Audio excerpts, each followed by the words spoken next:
yaxshi hit qo'shiqlar ijrochisi Ravshanbek To'jimatov taqdirlanadi.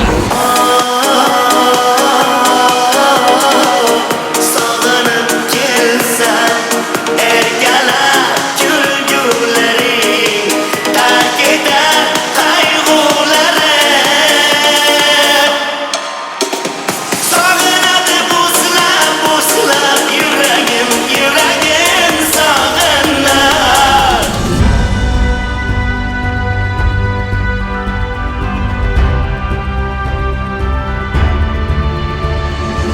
Qaysi nominatsiya bo'yicha e'tirofga sazovor bo'ldingiz? Yilning eng yaxshi erkak xonandasi, hit qo'shiqlar ijrochisi. 2025 yil siz uchun qanday yil bo'ldi? 2025-yil men uchun juda ham samarali ijod, samarali xizmatlar, ijodimda ko'plagan qo'shiqlar, kliplar va hokazolar.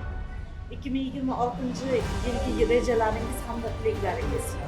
2026-yilni oy boshida, xudo xohlasa yilning boshida qatorasiga 4 ta klipimiz syomkasi Toshkent shahrida, qo'shiqlarimiz 15 ga yaqin va 22 yillik yana konsert dasturi bilan butun viloyatlar, oblast bo'yicha konsertlarimiz taqdim etamiz.